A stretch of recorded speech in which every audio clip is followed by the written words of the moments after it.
would you vote for a ban on Congress members trading stocks? This is one of those stupid things that I've been dragged through the mud on because Jesse Waters had basically insinuated that I was insider trading. What I vote for? Yeah, sure. Who cares? Who cares? Like it doesn't matter to me because I don't have any money to put in the stock market. Seems like you care. Seems like you care a lot. That was Republican Congressman from Texas, Dan Crenshaw. Poor widow baby Congressman Dan Crenshaw. He's worried lawmakers like him might be banned from trading individual stocks. Now, if you're hoping that such legislation passes, please don't hold your breath. But it doesn't matter. The mere mention of such legislation really did set Congressman Crenshaw off. So look, let me explain. Back in July, there was this bipartisan group of senators who had proposed legislation that would ban stock trading, individual stock trading among lawmakers, their spouses, and their dependent children. I mean, the idea of like a minor, doing day trading or trading individual stocks, like amazes me, but I'm sure it happens. Now, it was called the Ethics Act, or Ending Trading and Holdings in Congressional Stocks. And so the Democratic co-sponsors for this bill included senators like Jeff Merkley, Gary Peters, and Jon Ossoff. On the Republican side, you have Josh Hawley, who has really taken the mantle of economic populism on the right specifically. And so when NPR asked about the bill, Senator Merkley said the following, quote, "If you want to serve in Congress, don't come here to serve your portfolio. Come here to serve the people." And that's absolutely right. Now, here's why it's an issue when people are trading individual stocks in Congress. Remember, these are people who make decisions about regulations. And if they are heavily invested in an industry or in a company that could see their profits impacted through the regulations that Congress is considering, it's less likely that that Congress member is going to support the regulations or the policy. There's also the issue of insider trading, because remember, members of Congress have all sorts of closed door briefings where information that we are not privy to is shared with them. And so with that information, they could very easily trade individual stocks, knowing that, the value of the shares for one company might go up or down. And so Merkley also said that the public is absolutely united in saying stock trading is wrong, Merkley said, pointing to a University of Maryland poll indicating 85% of the public backed banning trading by members of Congress. So I want to be specific because the legislation wasn't about, you're not allowed to invest in the stock market at all.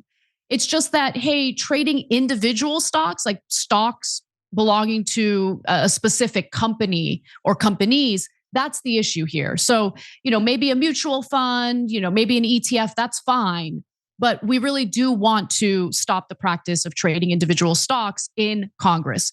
So in 2012, the so-called Stock Act was implemented, which basically requires lawmakers and their spouses to just simply disclose when they trade individual stocks over $1,000 within 45 days. And it's not about banning members of Congress from engaging in any corruption or conflicts of interest. It's not about that. It was simply about being more transparent with the American people in regard to what these politicians are actually financially invested in. But the problem with this law is the fact that it's not really enforced, and the enforcement mechanisms really have no teeth. So even though this was a law that was passed and implemented in 2012, we have seen the stock portfolios of members of Congress really explode. I mean, I think Nancy Pelosi gets a lot of heat for this because she tends to outperform the S&P 500. Gee, I wonder why. How could that happen? So several lawmakers made large profits after trading financial services stocks before major banks began to fold. Those trades raised questions about whether they were profiting from information they learn on congressional committees.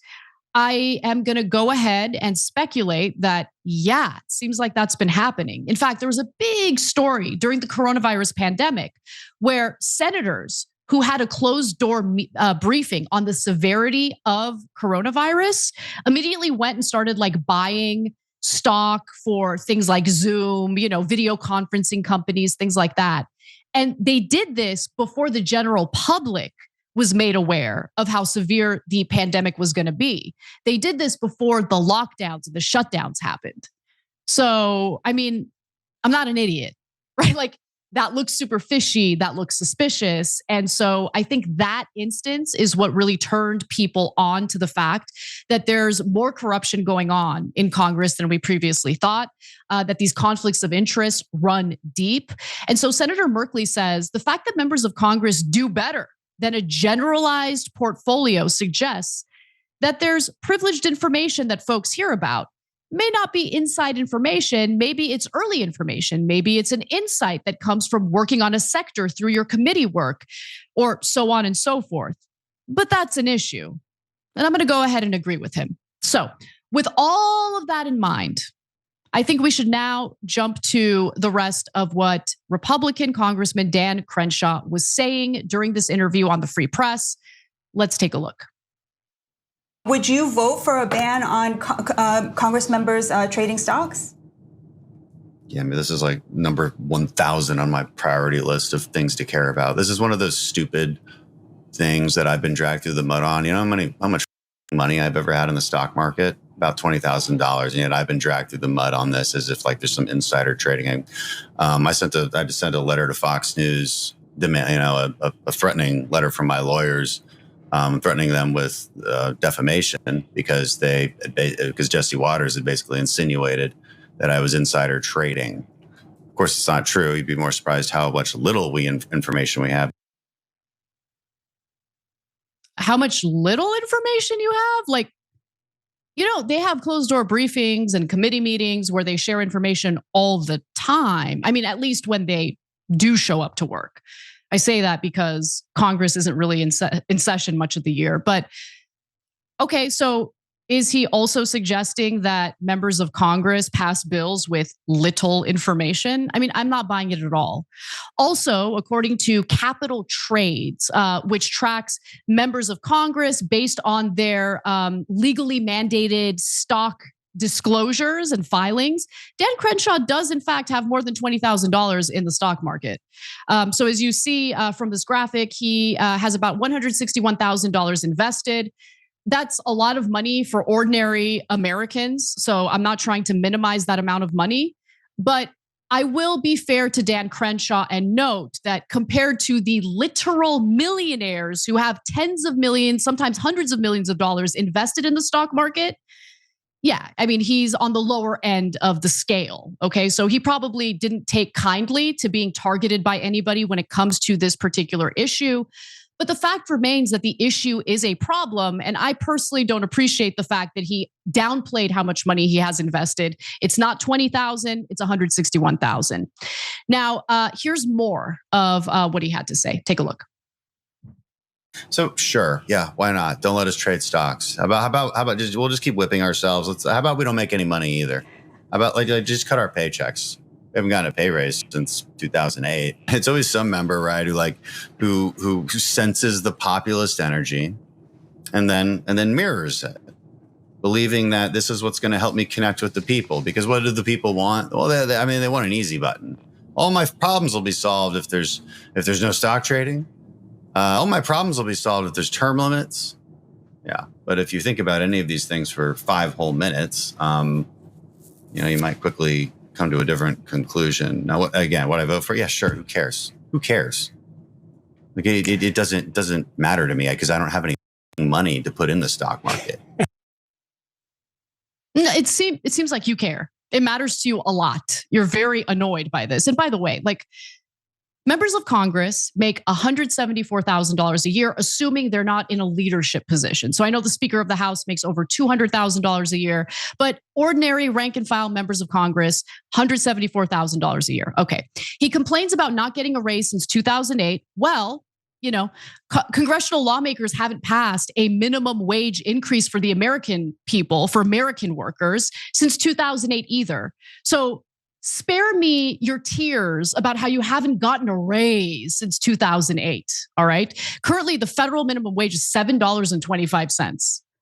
Okay, so like the median income for an average American is just $59,000 a year. This guy is sitting there like collecting $174,000 a year while simultaneously whining to people who, make around $59,000. Or if you're a minimum wage worker, you're literally making, in some cases, in states that don't have a higher minimum wage law, $7.25 an hour. I mean, it's absolutely ridiculous. And let's also just talk about the perks that members of Congress get, right? Perks that ordinary Americans would have to pay for, perks that the American taxpayer funds on behalf of these lawmakers who do little for us, who consistently have insanely low approval ratings because of the dog and pony show that we all have to deal with. There are BS congressional hearings that aren't really put on in order to do like a fact-finding mission to pass good legislation. It's all about theater.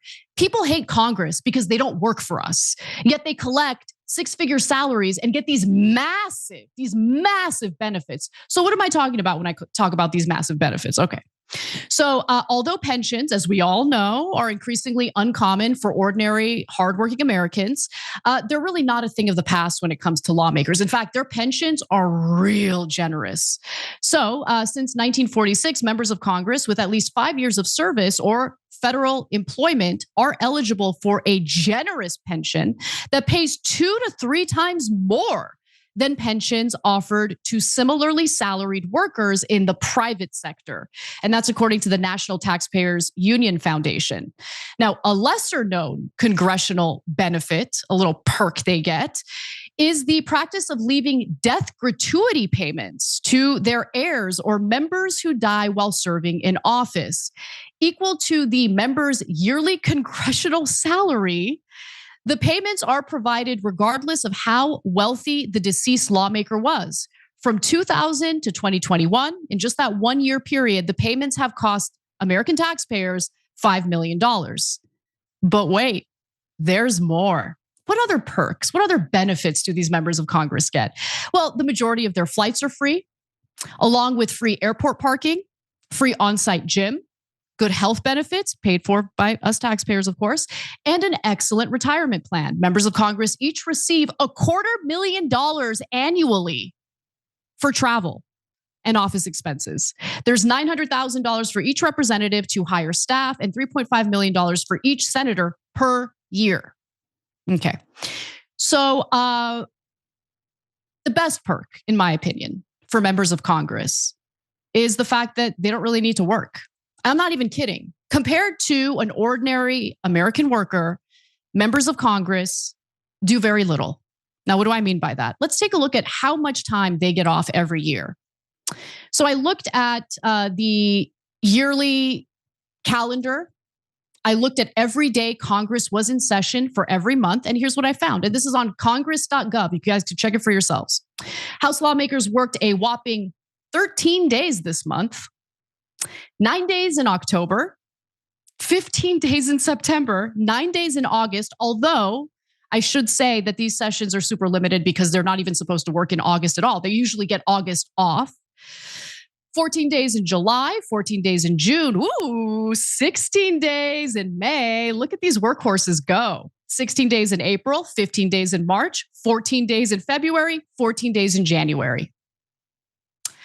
I'd like to ask the viewers, please write in, share your comment below. How many days did you work? No, more importantly, how many paid days off did you get this year?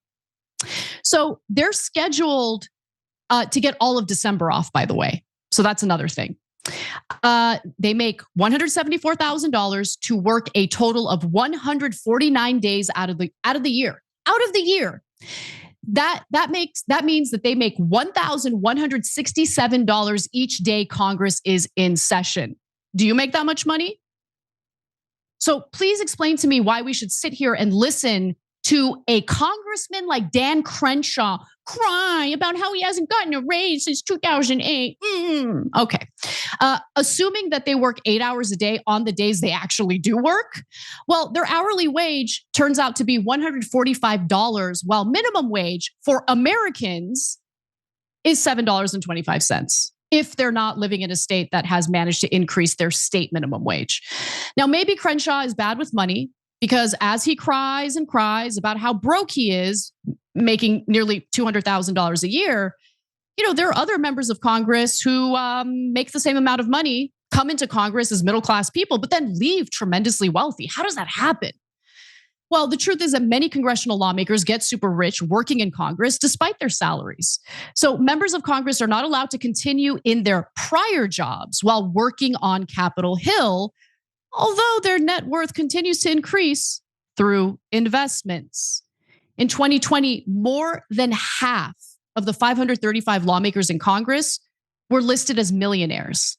And the average increase in the net worth of lawmakers after entering office is 114%. I leave you with this.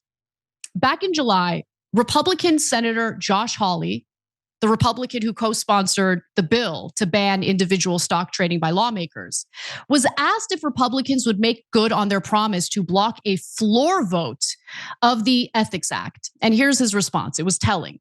Quote, GOP colleagues don't want to vote against it. What they don't want to do is to have to vote at all. I'm going to go ahead and guess that Representative Dan Crenshaw falls into that camp, into that category. Hey, thanks for watching that video. We really appreciate it, guys. And we appreciate it if you become members because that allows us to be independent, honest, progressive, all the things that you don't get from corporate media. And all of that is because of you guys. Hit the join button below and become one of us. Become a young Turk.